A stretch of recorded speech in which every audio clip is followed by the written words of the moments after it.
Hello. Sir. हाँ।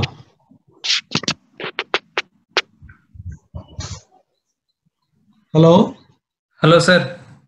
हाँ, who is talking? Sir I am talking sir. Okay. Our director told, I think, our medical college should top 10 in the emerging medical schools in India. So they have taken the other academics and other all those things and teaching faculty, everything, including post And graduations and super specialties also there. I yes, sent that director yes sent sir. to me. I forward it to you, all of you. Sir, in that Yes. fee regarding fee also, lower fee colleges. Our college listed under lower fee college, sir. Ah, Lowest fee colleges. They quoted as 4,80,000 per annum. the government fees, I think. Maybe, sir.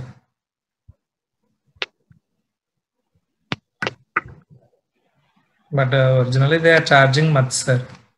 Huh? But originally, I mean, they are not. They are charging more than that, sir. No, that's a government rate, I say. Okay, sir. Not the NRI or management rate. Okay, sir. Shall we start, sir? Ah, all have come, huh? Eight members came, sir. Our people have come. Yes, sir. Okay. Good afternoon, one and all. Today I am going to talk about the trans preventions, which comprise of both, which comprise of congenital heart defects, which includes vascular lesions, valvular interventions, and other structural heart defects. In this session, I will cover ASD, VSD, patent ductus arteriosus, and coarctation of aorta. Atrial septal defect comprises of 7% of all congenital heart defects, and various types of ASDs includes ostium secundum, septum primum, sinus venosus, and of unroofed coronary sinus defect. Among them, the most common is ostium secundum defect. In 1976, Mills and King were the first to attempt the transcatheter closure of ostium secundum ASD. After that, all currently existing transcatheter device closures, they are designed for the use for only for secondum ASDs. The other types of defects, they were closed surgically. The indications for ASD device closure include: we have to detect the shunt direction. If the shunt is a left to right shunt, we have to do hemodynamic assessment. In that, if the pulmonary vascular resistance is less than 1/3 of systemic vascular resistance and pulmonary arterial pressures less than 50% of systemic pressures, the presence of right heart enlargement and the shunt fraction of more than 1.5, in this situation, we can attempt the device closure. In right to left shunts, that is Eisenmenger syndrome, the device closure is contraindicated. These are the various devices that are used for ASD defect closure. This is the Amplatzer septal occluder, and this is the Amplatzer cribriform multi-fenestrated septal occluder with the thin waist. For the ASO, Amplatzer septal occluder device, the waist will be somewhat broad. This is the Helix septal occluder device that is also used for ASD device closure, but most commonly we use the Amplatzer device only. Coming to preparation of the patient, initially we have to assess the defect size by use of the transthoracic or transesophageal echocardiography, and we have to assess the defect size, and we have to confirm the normal pulmonary venous drainage, and we have to check for the competence of the AV valves, that is presence of any valvular regurgitation lesions are there or not, and we have to check for all the septal rims. After that, for the procedure, we have to give 100 international units per kg dose of heparin. After that, we have this technique can be performed under intracardiac echocardiographic guidance or transesophageal echo guidance under conscious or deep sedation. No, this is all in the Western literature, but in India we go by transthoracic echo only. See, Yes. no doubt we evaluate by TE, all the rims, everything, but procedure at that time we only use transthoracic, no TE or ICE like that. Whereas in US and other places, they take transesophageal echocardiogram or ICE. Yes. So we have to gain the vascular access in right femoral vein, and we have to pass the multipurpose catheter or Judkins right coronary catheter through the venous access, and we have to assess the pulmonary arterial pressures, pulmonary vascular resistance, and we have to estimate the atrial shunt level by right and left heart catheterizations. And we have to also perform angiography in 35-degree LAO, left anterior oblique view, and cranial angulation for the better achievement of the atrial septum. So by passing the multipurpose catheter or Judkins right coronary catheter, we pass the extra stiff, extra length balloon tipped wire is advanced. Not balloon tipped, J tipped wire is advanced into the catheter, and after that we have to pass the balloon, and we have okay, the procedure is all right. No, everyone. And we have to estimate the size of the defect by ballooning, by measuring the waist of the balloon, and we have to same Mastan, these are all doing nearly 20 years back. See, balloon sizing, everything. Nowadays, we are not doing in India routine purposes. Unless it is a complex ASD, then you may do that. Otherwise, balloon sizing. See, you have a special balloon sizing balloon you inflate with contrast, and when the waist is clearly seen, so that is the minimum diameter required like that. So you oversize by some 2 or 4 millimeter over that, and then deploy that. Nowadays we don't use that balloon sizing, all those things. Even many places balloon sizing is not done. Okay.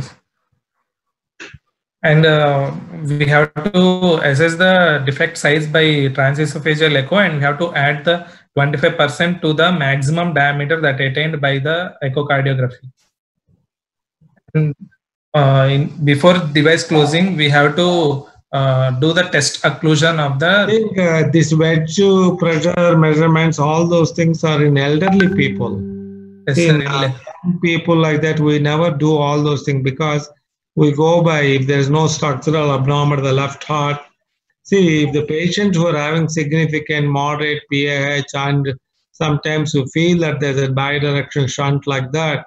So once you occlude or close the ASD, there's a rise in left atrial pressures and patient can go for pulmonary edema.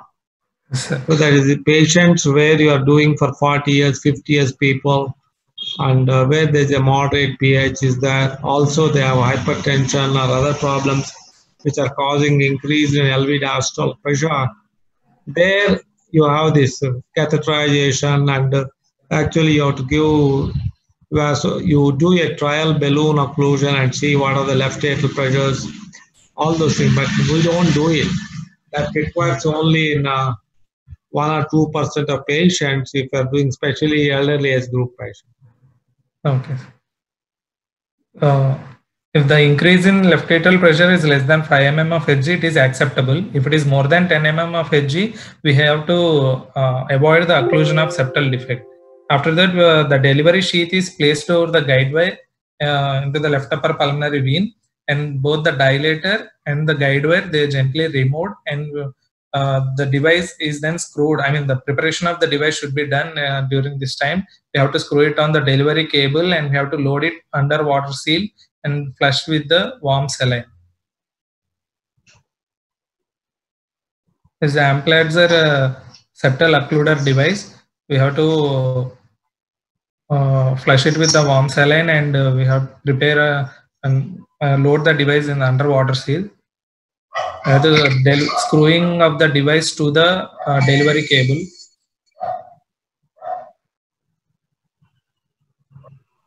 This is the device deployment technique. This is the catheter, the delivery catheter. Through the delivery cable loaded with the device is passed,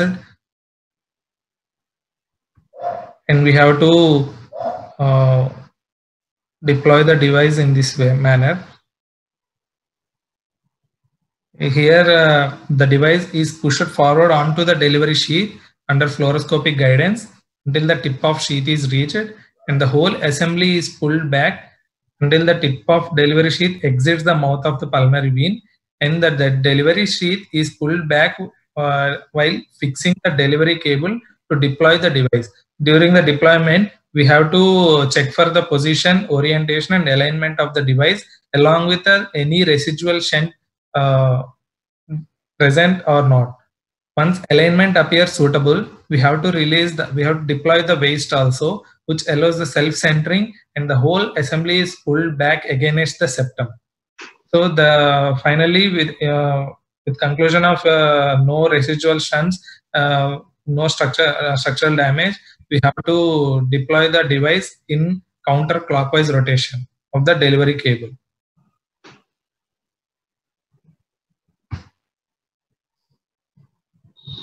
The closure rates with the Amplatzer septal occluder device are excellent. Coming to the complications, the risk of residual shunt is less than 5%, and the device embolization rate is 0.5%. The various sites like aorta, atria, pulmonary artery, ventricle, these are various sites. Okay. These are the various sites where the device get embolized. Among these, if the device is in atria, aorta, or pulmonary artery, we can retrieve the device by use of gooseneck snare. If the device is in ventricle, we have to advise for the surgical retrieval. Another complication is device erosion into the aortic root, that is around 0.5%. This occurs with the oversizing of the defect. The oversizing of the defect leads to erosion, and one should suspect the device erosion complication if the patient who underwent device closure presented with the chest pain and the echo showing the pericardial effusion. We have to suspect the device erosion. Atrial tachyarrhythmias and heart block are various arrhythmias that can seen with the ASD device closure. This is the videos of the device embolization. The freely moving device in the heart chamber, and the embolized device is retrieved with the gooseneck snare.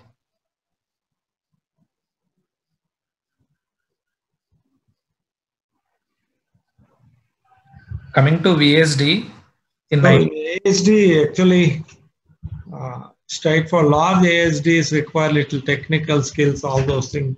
Up to the 20-25 millimeter, you can, if you have assessed properly, you can use it, do it. And if there are some like that, the sinus node defects, ostium primum, they are straight away excluded. And the defects where there is a very defect close to the IVC rim like that, they also cannot do it. And sometimes you have a multiple defect, that's called cribriform type of ASD for that. Now you have some devices where fenestrated can cover. Now this fenestrated device is mainly for people who are having a significant pulmonary hypertension. So if they have pulmonary hypertension more than moderate, if you close the defect, they go for right heart failure because there is no outlet. So that's why they give a fenestrated device so that there's a central hole is there, and some circulation is maintained, and pressures are little lessened and the equalized on the both left and right side. And patient going for a significant right heart failure is unlikely like that. So like that, fenestrated devices are used for patients who are having more than moderate PAH like that. And So most of the time, nearly 90-95% of the time, this procedure can be done very softly. That requires initial experience and finally, but always the assessment. Technique is not much. So you have to assess very properly the echocardiogram and especially TEE. And once you are sure, then you do it. So you cannot take decisions on the table like that. And you should be very clear how much size you have to take, how to do it like that. So this normal moderate side defect, the left upper mid pulmonary vein is okay, but sometimes large defects will come from the right superior pulmonary vein, and so that the device slightly falls like that. Whenever there's enough aortic rim is deficient, we take that route, and so you change the position of the vein, which vein you have to enter, depending upon the anatomy of the ASD. Okay, sir. I think we have done nearly 10-15 in Vijayawada. Only one patient had embolization, and no, two patients. They were all large defects. So in Usmania, I did with my student Sharat.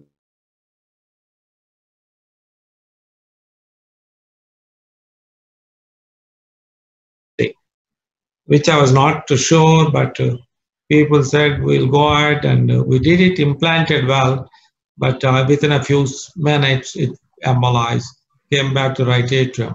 So then the patient was in. So retrieving the device is very tough. Some people also have done retrieving and screwing also. They've done re-screwing and deployed like that. But it's difficult because adult patients, yes, you can try, but children and less than 10-15 years age group like that, it's very difficult to retrieve or like that. Okay. So there was a transient heart block, sometimes prolonged PR interval or Mobitz type 1 or type 2 block like that, they clear off. And sometimes embolization also can occur, air embolization to the, most commonly to the right coronary artery. And especially the Amplatzer device, if you are using the Amplatzer sheath, that doesn't have a side port. That's why you have to put a water bath and a water seal, you have to deliver it like that. Whereas which way you are using the Chinese, that sheath, that is a walled one. So you need not worry, because once you flush the guide, that device, everything, and close it, then the chances of air aspiration are very minimal, unless the valve is leaking like that. So in that way, for Amplatzer sheath, there is no side port. For that, you have to put underwater seal, you have to load the device or take it out, that all those things. Okay.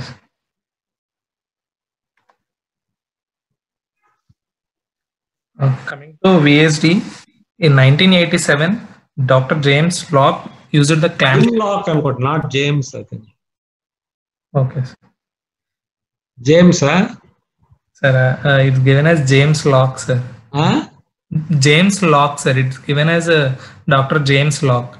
Book, okay, because he is J. Locke, sir. Jim, I think. Okay. Okay. He used hospital. He is one of the early people.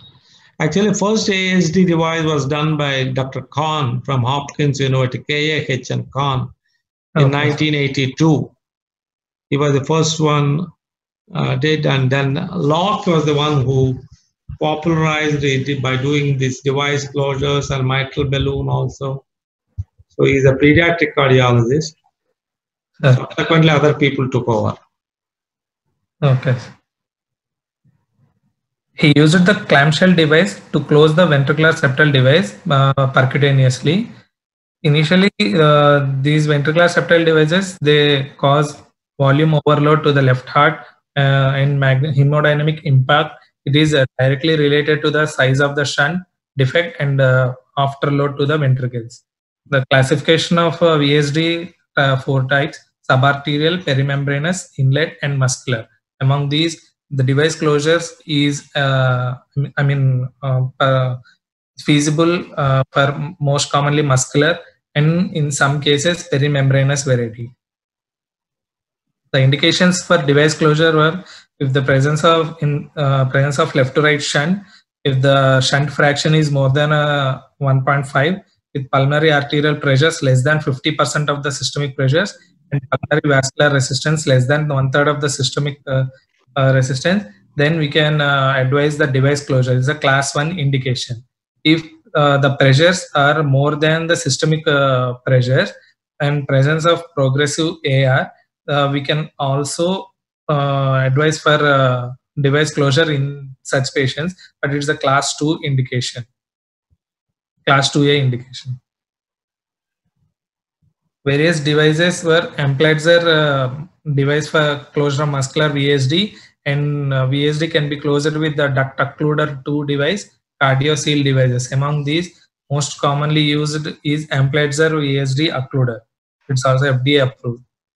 These are the Amplatzer closure device. This is having a 2 double disc device with a broad waist. This is a CardioSeal Starflex device, which is not used now. Coming to technique, mostly the muscular and perimembranous VSDs, they were closed by use of antegrade approach. For apical and mid-muscular locations, the delivery of the device is from SVC. In case of anterior muscular septal defects, the approach is from IVC.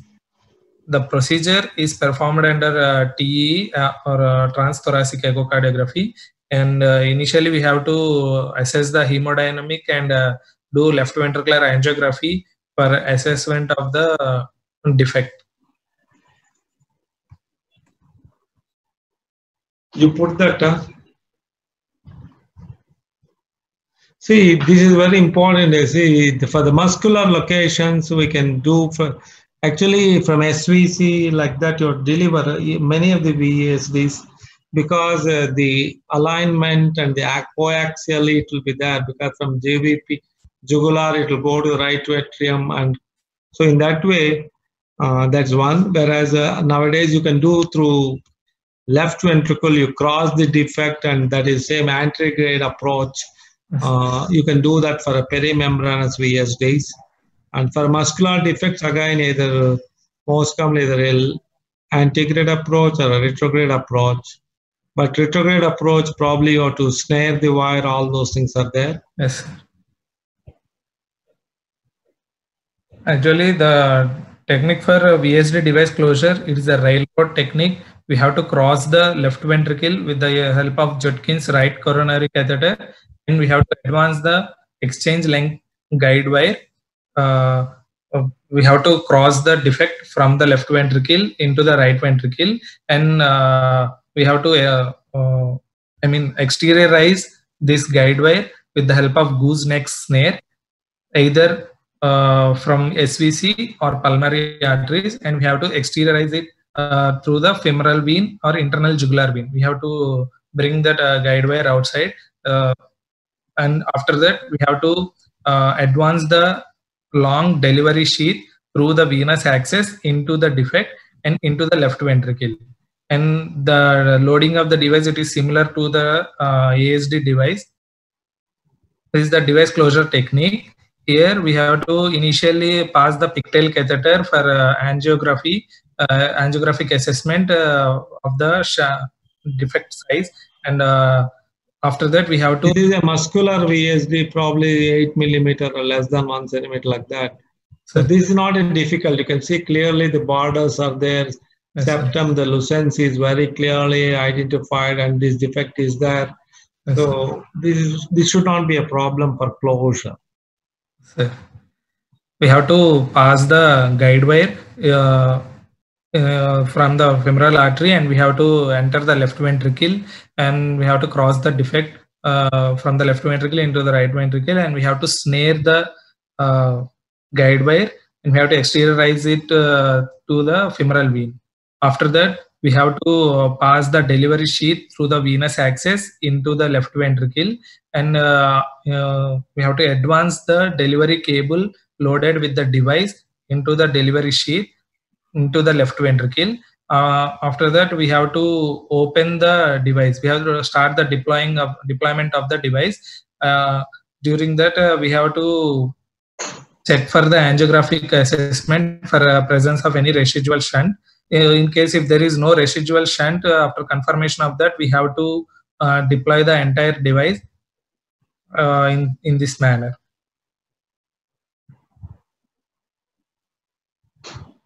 Coming to results, in 2004, last study done by Holzer and colleagues in 75 patients.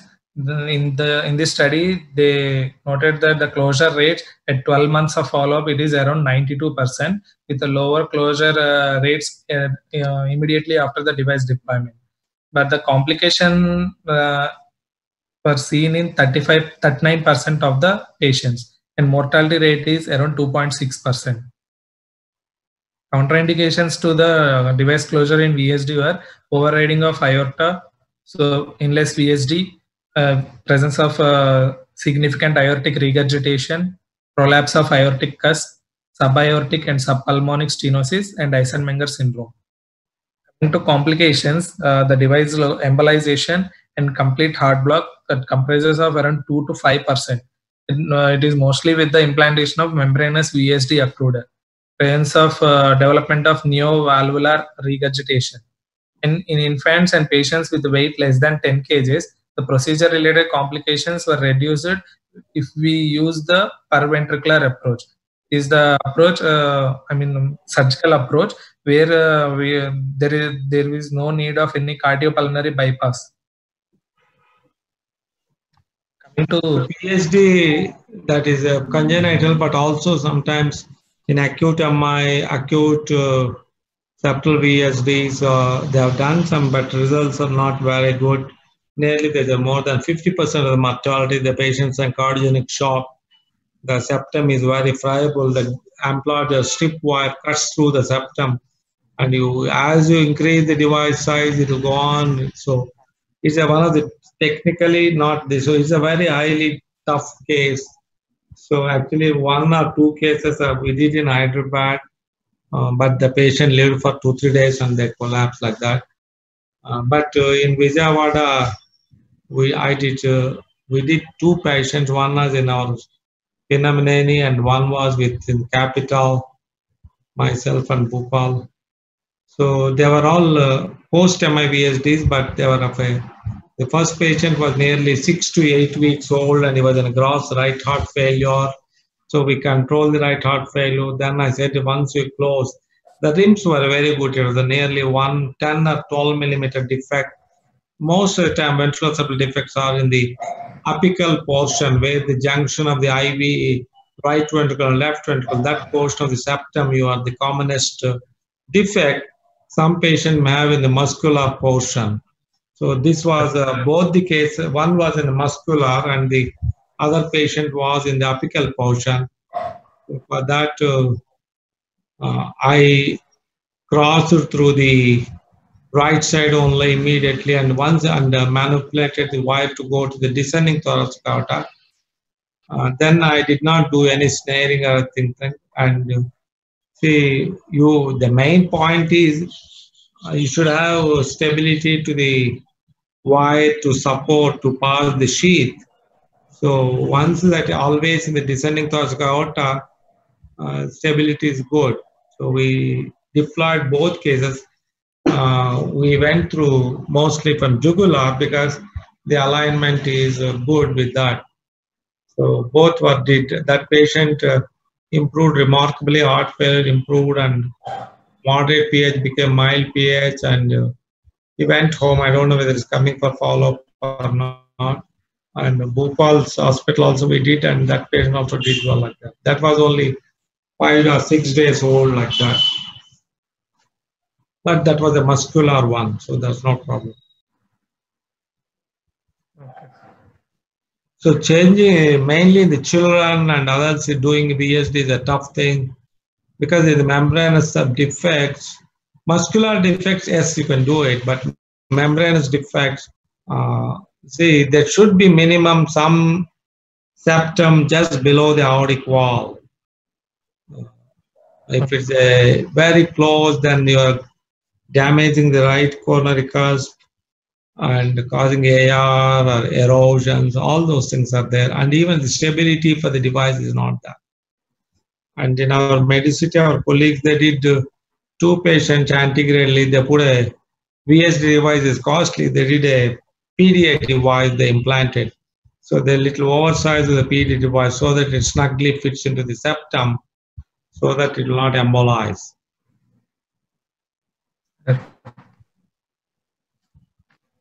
Okay. Yes. Coming to PDA, in 1967, Postman et al. They introduced the technique of transcatheter ductal closure, followed by Rashkin. They developed an umbrella device. In this device, the presence of tiny hooks at the device ends, it gets attached to the ductus, leading to the closure of the patent ductus. But recently, in 1997, this Amplatzer duct occluder is the first device that get approved for this indication for the closure of patent ductus, and it's get modified with the Amplatzer duct occluder 2 device. Indications of ductal occlusure, class 1 indications include presence of shunt with the evidence of volume overload on the left side of the heart, that is left atrial, left ventricular enlargement, and presence of pulmonary arterial hypertension, but the pulmonary pressures and pulmonary vascular resistance, they still remain less than that of systemic levels, and the presence of prior history of endarteritis. These 3 are the class 1 indications.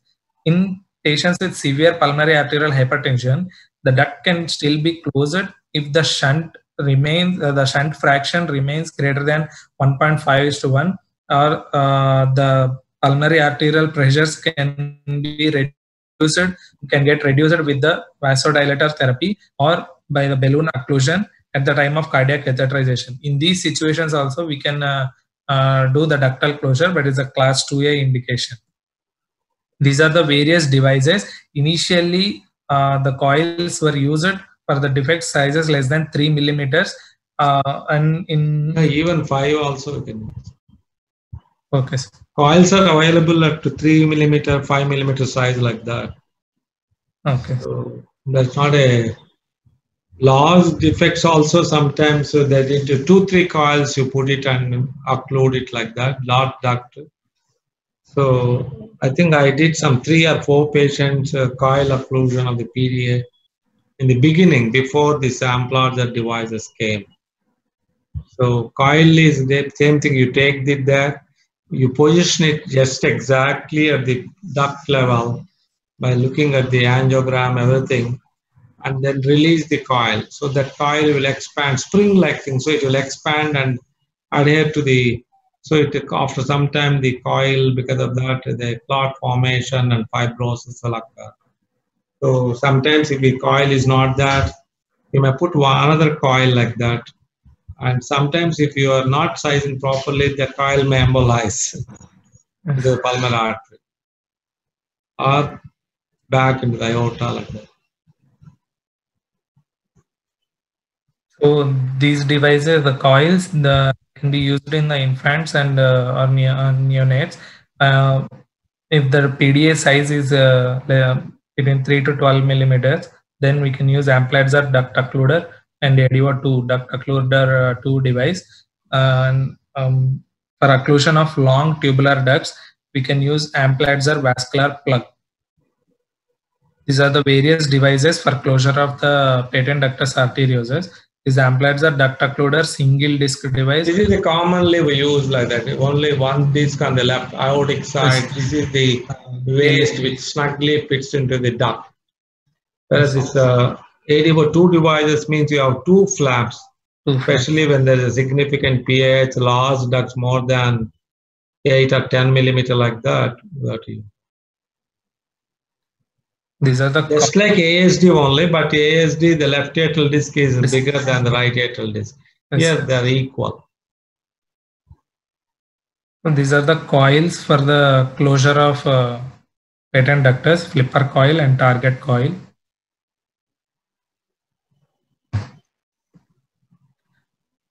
Classification of the duct done by Krichenko and colleagues. This is the angiographical classification. 4 types: type A cone-shaped, type B short duct with narrow aortic end, tubular duct, type D duct with multiple constrictions. Coming to the technique, very small PDA can be closed by retrograde arterial approach. Before crossing the patent duct, an aortogram is performed at the origin of duct using the lateral projection as well as 30 degrees RAO projection. For that, we have to do hemodynamic assessment, and measurements of the duct should be obtained at the pulmonary end of the duct, aortic end, and total entire length of the duct. We have to be gentle, and we have to avoid the forceful entering the duct, as it may lead to the spasm of the duct, which leads to stopping the procedure. Redo procedures is needed in such cases, because the passing of the duct occluder will be difficult in there is ductal spasm. And the procedure of coil closure of duct includes, we have to. I think in the adult patient, ductal spasm, everything are not there. They're all, I think, meant for children. They do in children, premature infants, all those things. Yes. So those patients, yes. But in a routine patient like 10 years or more than 10 years age group, which we do, our adult patients, spasm I have not seen at all. I think that is meant for mainly children where you would like to close the duct. Yeah. Premature, especially premature, or gone into heart failure. Sir. Okay. Small PDAs, coil closure is preferable. Coil, we have to choose the coil that is twice the size of pulmonary end of the duct. The coils, they are deployed in a way that one loop is placed distal to the pulmonary arterial end. The remaining loops is placed in the duct ampulla. If the coil position appears suboptimal, then the coil can be recaptured and redeployed into a more appropriate position. If there is a residual shunt after placement of coil, attempt should be done to place an additional coil. Before that, we have to wait for 10 to 15 minutes for clotting to occur before placing the additional coil. Technique of closure, duct closure using Amplatzer duct occluder. It is performed under conscious sedation and local anesthesia. 7 French sheath is placed in the femoral vein and 6 French sheath is placed in the femoral artery. After hemodynamic and angiographic evaluation, PDA is crossed anterogradely with 0.035 inch exchange length wire. It is advanced into the lower descending aorta through the RA/RV pulmonary artery duct and descending aorta. In over the guide wire, the delivery sheath is advanced with the tip positioned in the descending aorta. Then we have to remove the wire and load the device as similar to that of septal occluder device. After then the size of the device is selected in such a way that it is 2 millimeters larger at the pulmonary end than the narrowest diameter of the PDA. 2 millimeter larger than the narrowest diameter of the PDA. Then the device is advanced into the delivery sheath until it reaches the tip of the delivery sheath. Then the whole assembly is gradually withdrawn in a small manner. Deploy the retention disc when the position of the sheath is in mid portion of the descending aorta, that is opposite to the PDA insertion. Then the whole assembly is gradually withdrawn into the aortic ductal ampulla, at which point the device is deployed while fixing the delivery cable and retracting the sheath. After device deployment, a pigtail catheter is advanced and positioned opposite to the PDA in descending aorta, and we have to perform the aortography for the presence of any residual shunt. Without, if there is no residual shunt, the device can be released and its position should be evaluated by angiogram. So this is the steps in PDA device closure. So initially we have to pass the guide wire anterogradely into the descending aorta, over which the delivery sheath is been passed. We have to remove the guide wire and we have to pass the uh, delivery cable loaded with the device. This is the ADO2 device with 2 discs. So after that we have to deploy the device and look for any residual shunts. This is simultaneous echo assessment during the procedure itself.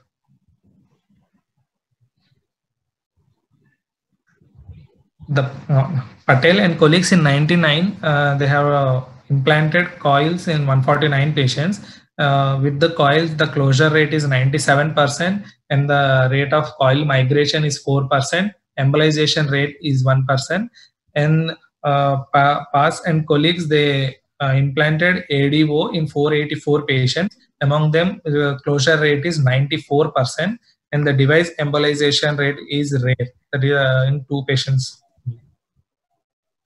Coarctation of aorta. PDA, sometimes the small duct are they're little abnormally situated, difficult to cross like that.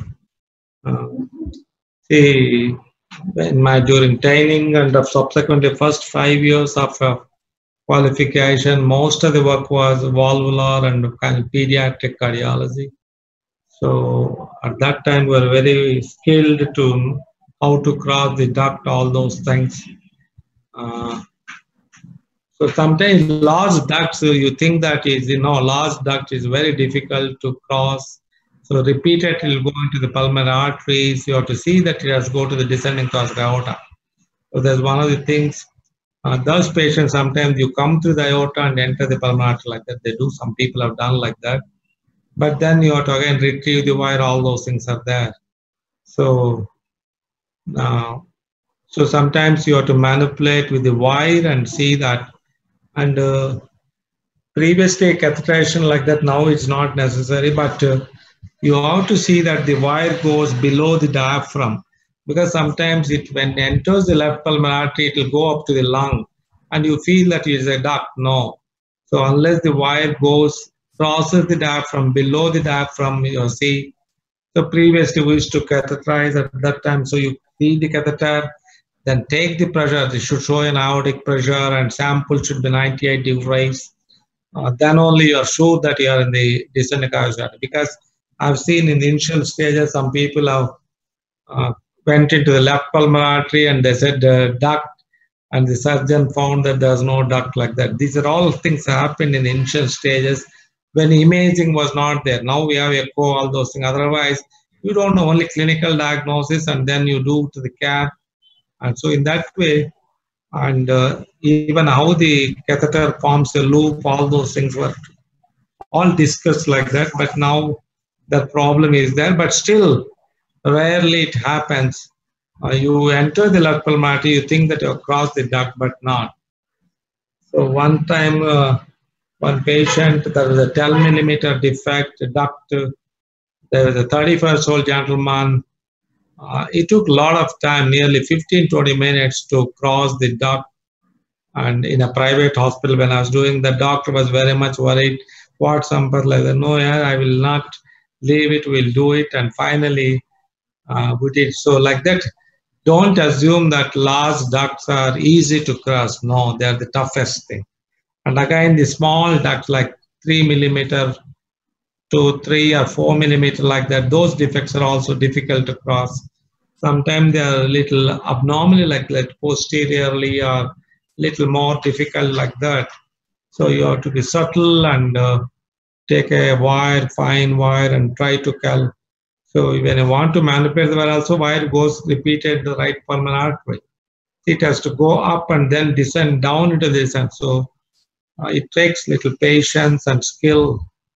So not all ducts can be easily, like small ducts and large ducts are difficult to cross. We think large duct means very easy, a 10 millimeter defect, anything it will go. It will go, but it will go into the right pulmonary artery. It will not go into that descending, because PDA is there and aorta is a posterior structure. It's very easy to go to the anteriorly rather than posterior. And usually complications are there, but some people are undersizing then, and then embolizations also can occur in a ductal position. So in that way, we have to be careful. And he has written 2 millimeter oversize, but I do all 4 millimeter because one patient we did 2 millimeter oversizing and it embolized. Then I discussed with my other friends like that. They said some but oversized because duct is an elastic tissue. So even if a little oversized, it will stretch and there's no problem of any other complications like that. And when it stretches, it snugly fits, just like a tight cork like that, and it will not come out like that. So if you are very clearly there, it should form a dumbbell shape image. So with a central construction and aortic end and pulmonary end a little dilated, that means sure that will never embolize like that.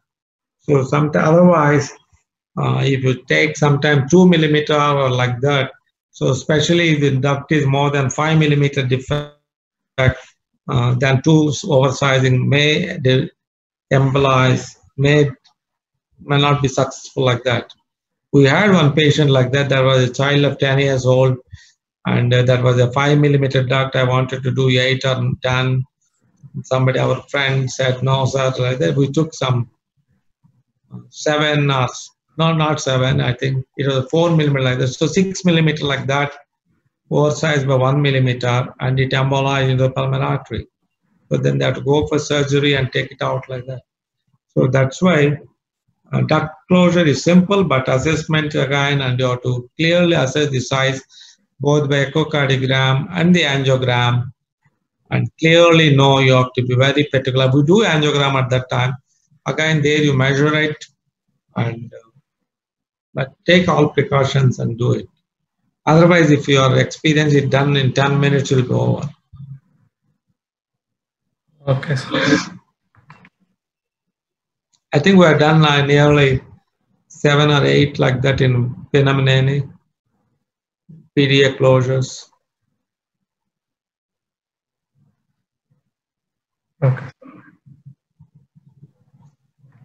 Coming to coarctation of aorta, 1979, SOS first experimented with balloon angioplasty for closure of the coarctation of aorta in postmortem specimens.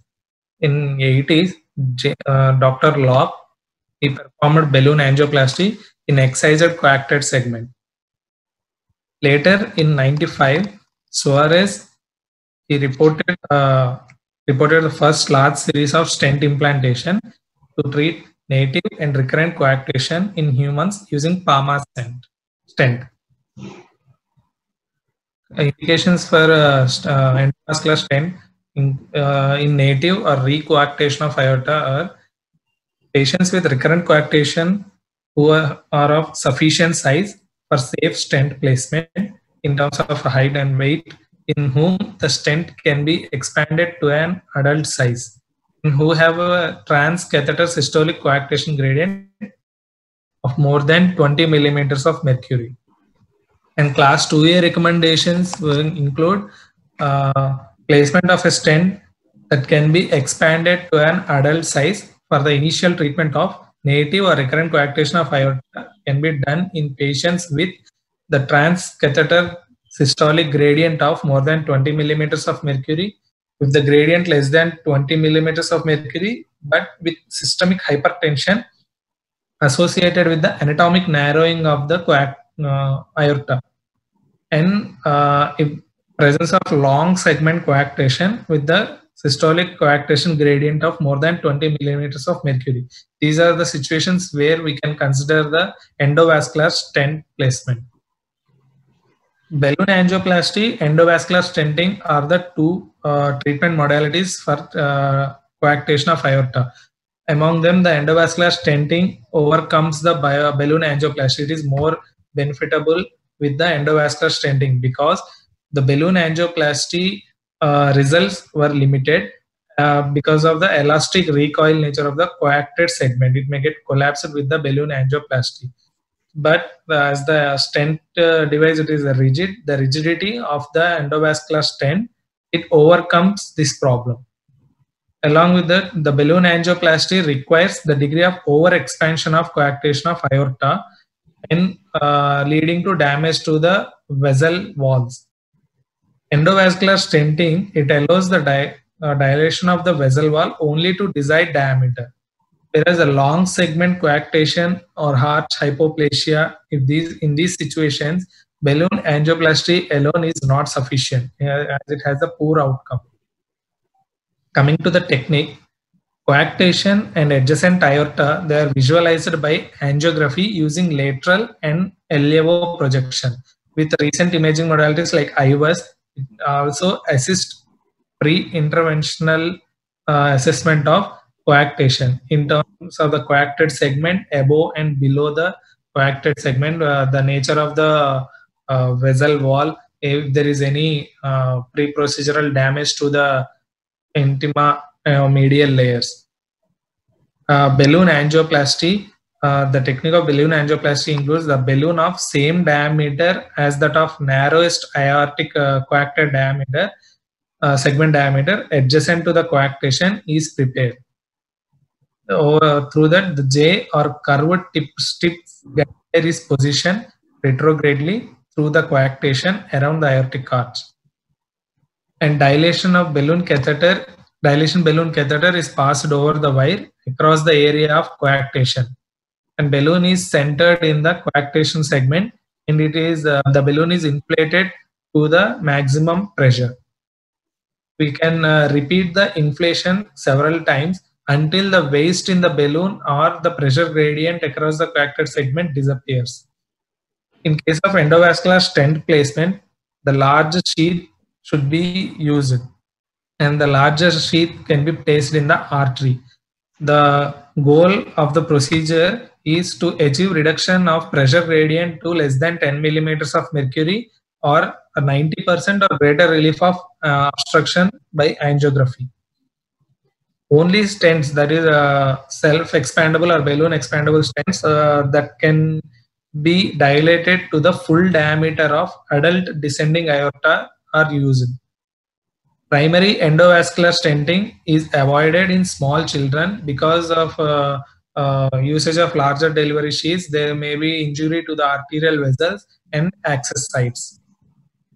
And there is a higher likelihood of developing in-stent stenosis with endovascular therapy when these stents are only expanded to fairly small diameters in case of small children and infants. Various devices that can be used were in patients with the expected diameter below the average adult size. Genesis XD or Mega LD type of stents can be used. These have a maximum expandable diameter of 18 mm. If we want larger maximum diameters to be attained, then Max LD or CP or old Palmas XL stents with expandable diameters beyond 25 mm can be used. Polytetrafluoroethylene covered variety of CP stent, it is specifically useful for very tight coarctation. These are the endovascular stents with the platinum stents used for the closure of expansion of coarctation of aorta.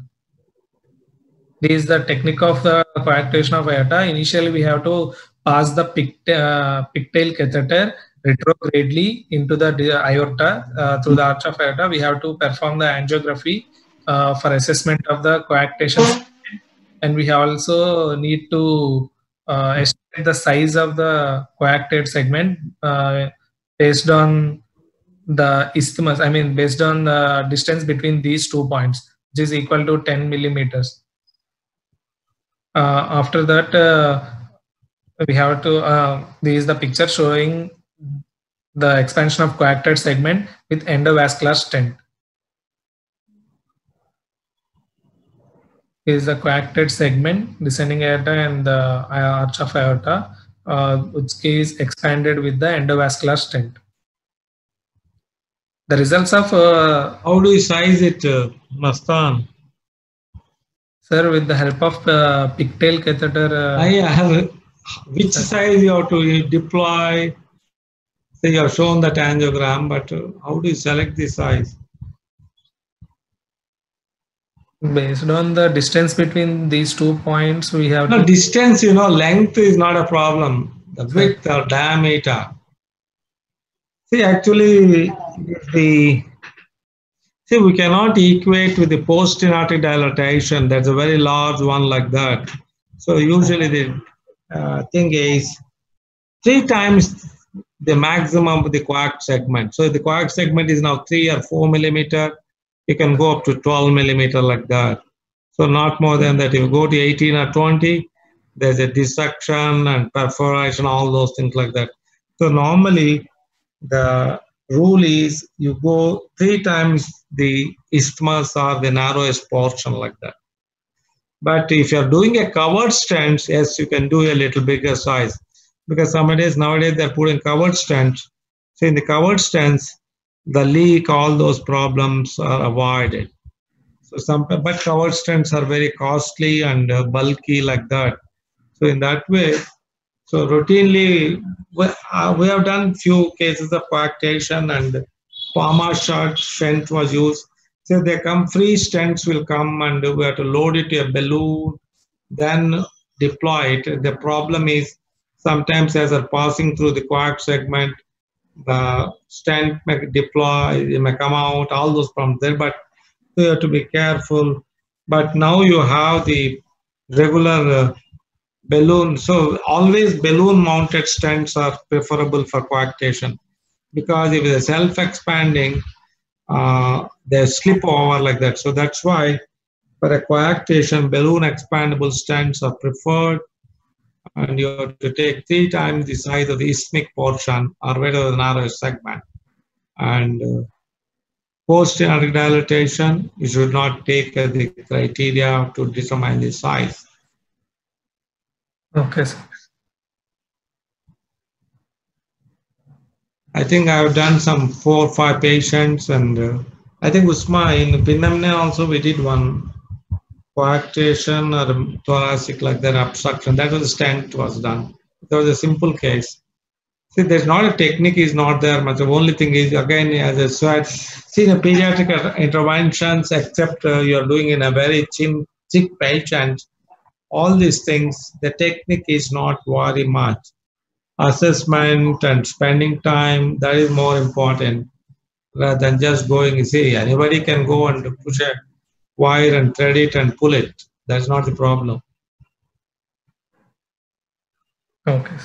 The procedural success rate is around 96%, and the complication rate with the aortic stent implantation is less when compared to surgery or balloon angioplasty, that is around 2.3%. And the complication with balloon angioplasty is the nidus for aneurysm formation because of damage to the vessel wall layers, that is intimal and medial layers. The freshly injured vessel wall should be protected from any hypertensive strain. We have to start the patient or the antihypertensive like beta blockers.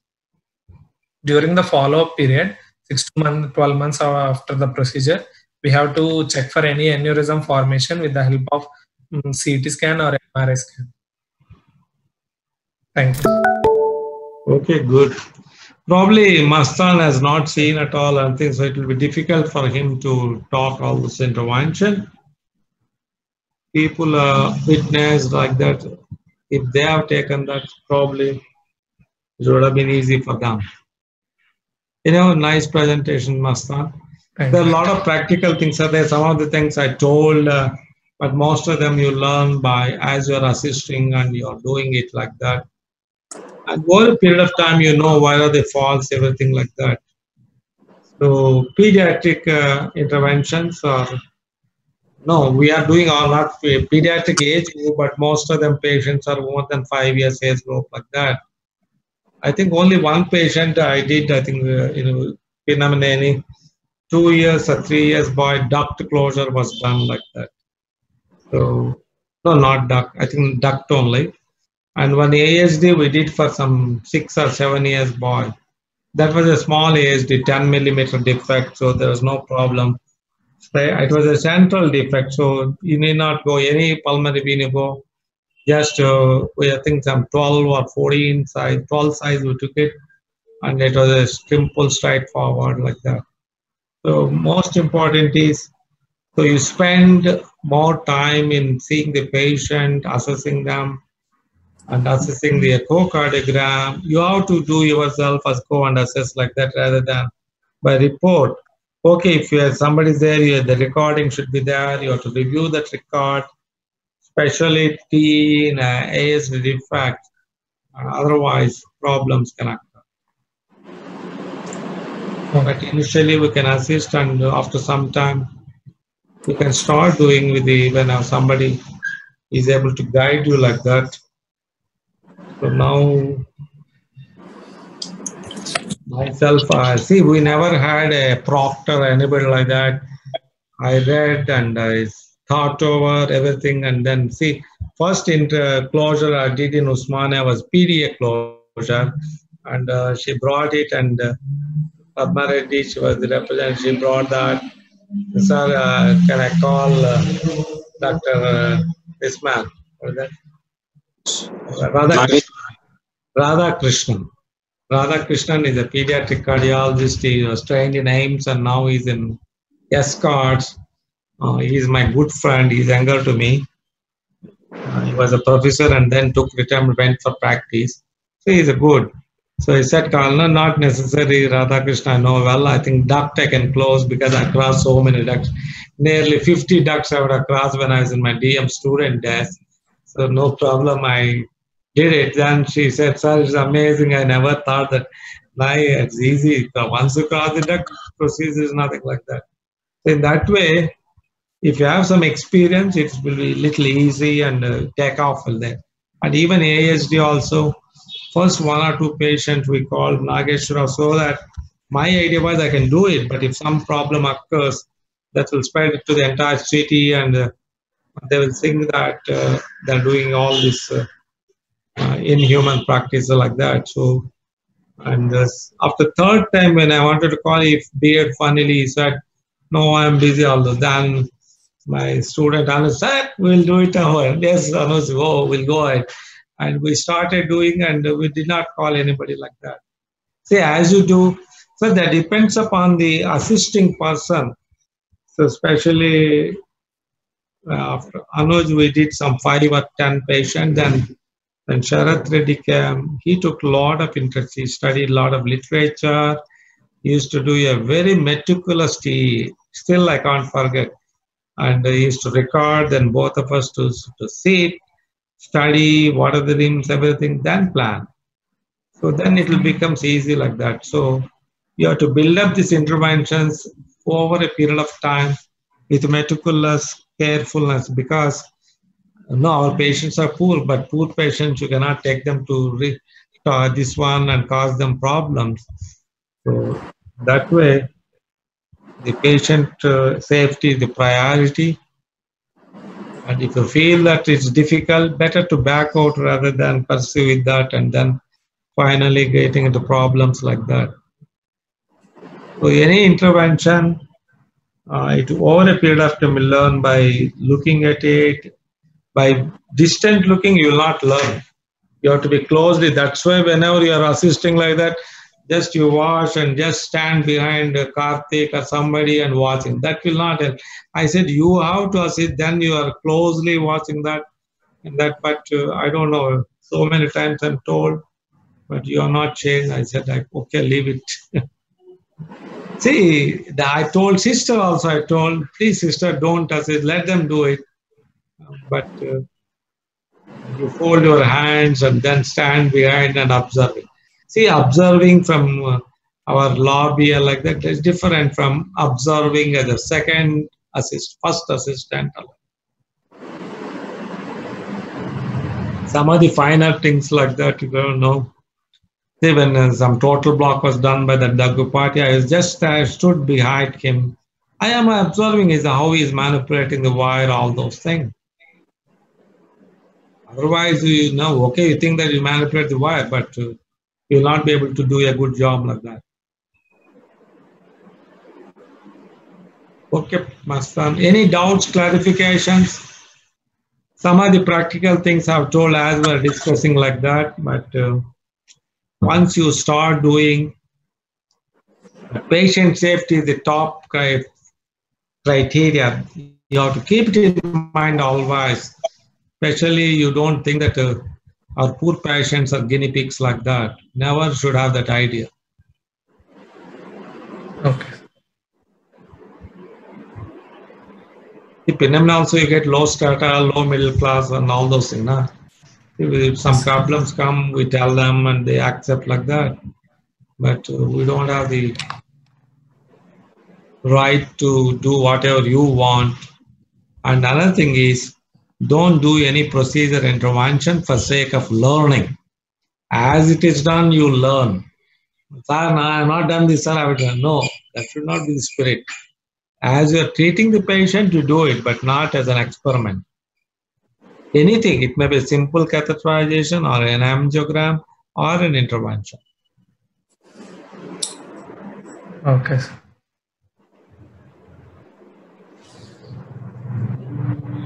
Any doubts or comments? Okay, doubts may not be there. No, sir. No one kept any comments. What, Raju? Sir, tell me, sir. You have assisted few or seen minimum? Yes, sir. ASDs and PD also. No PDS, sir. I assisted ASDs, sir. 2 ASDs. No, that's why I told pediatric people, I don't know if they have some 4 or 5 years boy like that, if they send it, we can do it. So we have to follow with them and see that the postgraduates, everything are tuned rather than referring you to a pediatric cardiologist. I told Ravi Kumar when I was their professor, but he's not there now. And that lady is there, I don't know. See, you have to be with your own contemporaries and see that, go on making them coax and say that, hey, don't send it to anybody. First you send it to us, we'll evaluate. If necessary, we'll refer.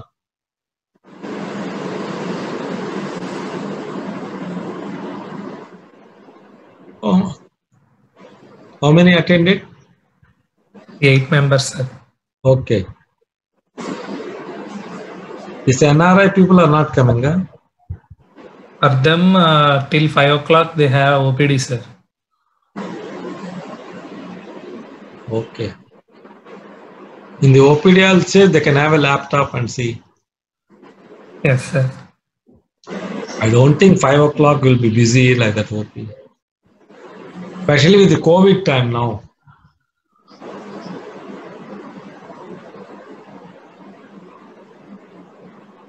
As final years, they are having exams, no, sir. They are studying it, since, sir. Our Pranay is there. Yes, sir. Pranay, sir, is there, sir. It is for his sake only in all these things. Saturday, what are you talking? Sir, you sent me one article, no, sir, that image. On ST segment. You sent me one article, no, sir, one image with ST J point elevation, ST elevation. Huh? You sent me one image, no, sir. You mailed me, no, sir, one article. That I'll present, sir. Then after that, I'll do S3 and S4, sir. Okay. S3, S4. Yes, sir. Atrial and ventricular both will be talking? Yes, sir. Huh? No, sorry. Right-sided and left-sided? Yes, sir. Both I'll be talking. Okay. So mainly you stress how to differentiate a right-sided S3 with a left-sided S3 clinically like that. Because exam that will be asked and many people will fumble. Yes, sir. Real, that is true. If they say S3 is there, then immediately ask, what do you think? Is LV or S3? Then I said, minimum tell how do you differentiate between LV and SRV? That also they find it difficult. So that's why I think stress on those points, how to differentiate an LV S3 and an RV S3. Yes, sir. Right?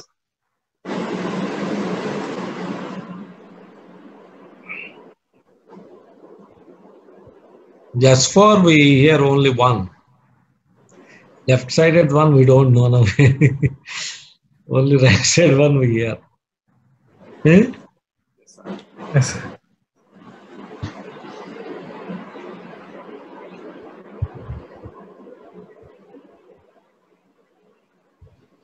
Okay, that's good, I think.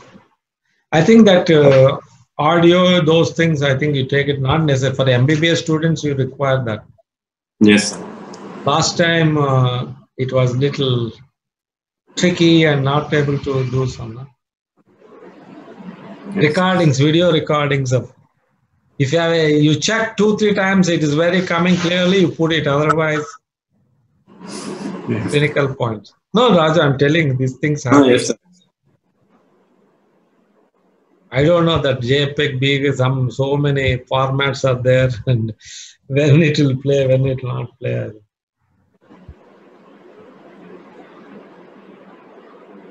How many patients, sir?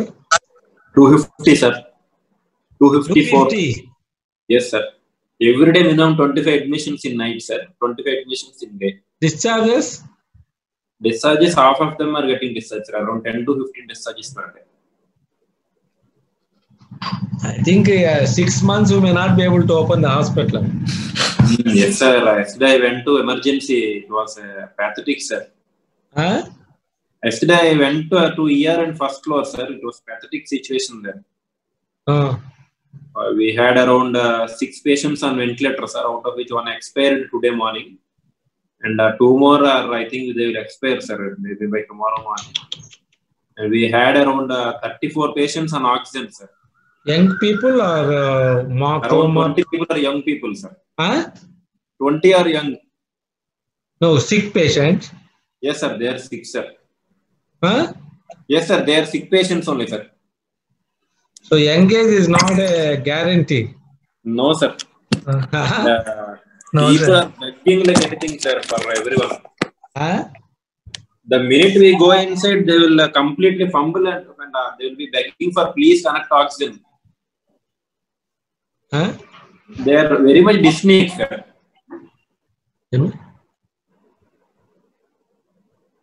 Huh? They are very much dyspneic, sir. Majority of them are having too much breathlessness. They are having stress and anxiety and fear, all those things. No, sir. They are having respiratory pathology, sir. Maybe some interstitial immunity. Yes, sir. I don't know. Majority are complaining that they are having chest pain, sir. Huh? They are having chest pain. Chest pain, yes. Probably coronary ischemia is also there because sometimes coronary thrombosis, those things are all described. Sluggish circulation, spasm, so many factors may be occurring. See, there some of them they had a normal coronary, some few angiograms were done like that. But electrocardiogram changes are definitely seen like ST elevation or non-ST elevation or some arrhythmias, all those things are described. I am planning to give a swab, sir, tomorrow morning. I think, Pranay, COVID, you know about, if I am the examiner, I'll put with theory also 1 or 2 questions. Pathophysiology and pathogenesis of cardiac and pulmonary complications in COVID. That terminology I like very much. In a new NEJAM you use, right? That's called intersusceptive angiogenesis. That first time I'm hearing and use that terminology for that specifically for COVID patient, pulmonary capillaries and damage. Yes, called it as intersusceptive angiogenesis. Angiogenesis I know, but I don't. Intercept means one over the other. It may grow. I don't know what is it. Probably one vessel may grow over the other vessel like that. I think. Intercept means one entering, one going into the other, Yes. thing like that. Now, Yes, sir. One encroaching over the other, sir.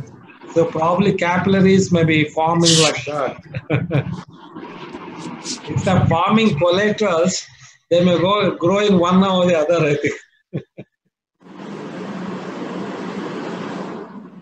I think I thought I'll put that as a short question for intersusceptive angiogenesis. Or they may, you can ask about what are the pathological features, cardiac pathology in a COVID patient. They have described myocarditis, coronary thrombosis, and arrhythmias, and ischemias, ischemic pattern, all those things are pericarditis, everything will be there. No, pericarditis is there effusion, but not a tamponade, other things like that. It's a mild and serosanguinous discharge like that. And in the lungs also, there are hemorrhagic necrosis and damage to the parenchymal tissue, endothelium, all those things. And if you want to still more go, means ask pathogenesis, means you have to write about IL-6, all those things, which is tough. No, I'm just telling Pranay, some funny examiner, he may put 1 or 2 questions about COVID related. No, they don't ask direct COVID. Or the other question they can ask is role of ACE inhibitors, ARBs, and COVID situation. Then you have to write what are the things, and we reviewed that literature. The NEJM article also you read, na? Raju? Yes. Yes, sir. And they showed that there's not much difference, and you can use them, and there's no problem like that. Yes, sir. Pranay? Yes, sir. See, AC, they attach to AC inhibitors. We are giving AC inhibitors so that virus will not have sites to attach. Then why it is causing more problem? Have they thought like that? See, it should protect actually AC inhibitors. See, the spike proteins go and attach to AC receptors. So you're already giving a drug to block that. So naturally, like spike protein should not attach. But the people thought that they will have more problems. Why? What, Raju? You reviewed that? Yes, sir. Because the people on AC inhibitors will have more increase in the number of regenerative. Higher recruitment. So the more AC receptors are recruited. So there's available of receptors are there for the virus. You understand? Yes.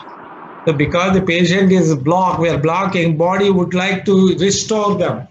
So that's why there's a higher recruitment of receptors in the normal person who is taking ACE inhibitors. So probably that is a potential thing for the people, for the virus to attach and easily access like that. But finally it is shown that there's no difference, and we have to continue ACE inhibitors or ARBs in patients like that. Now this can be sometimes short notes in the recent advances. See now 3-4 questions can be asked in COVID. We don't ask about RNA structure, all those things, or are they ask simple small question like short note like spike proteins of COVID. Then you have to write what is spike protein, or where it gets attached, why ACE inhibitors are thought to be contraindicated, and now it's shown like that. So if write the 3-4 points, loosely, that gives all information. You don't require. We don't want you to draw the diagram, all those. If you draw the diagram, okay. So in that way, the recent advances, you may have questions related to COVID. COVID and heart, lung, both. See, heart and lung are together in cardiology.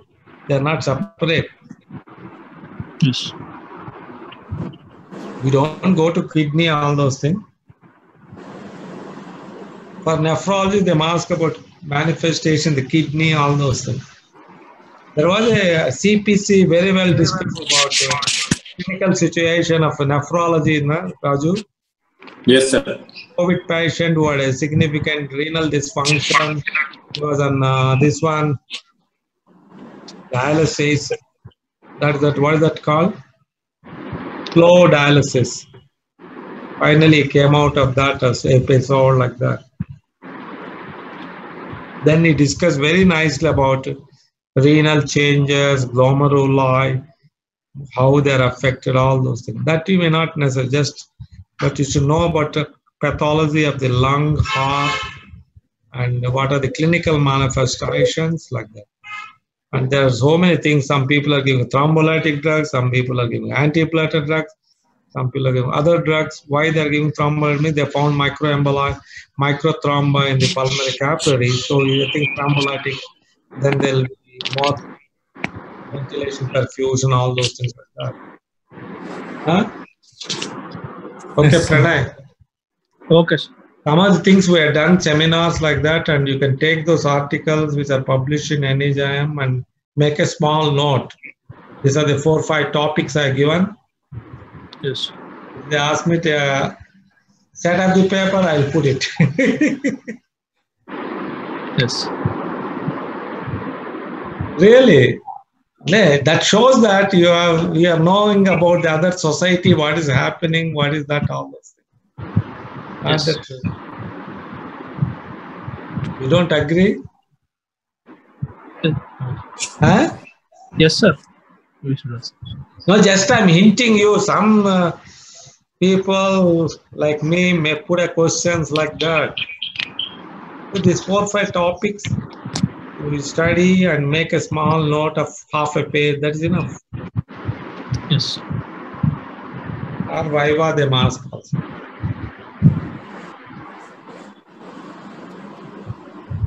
Okay. Thank you all. Thank you. Thank you.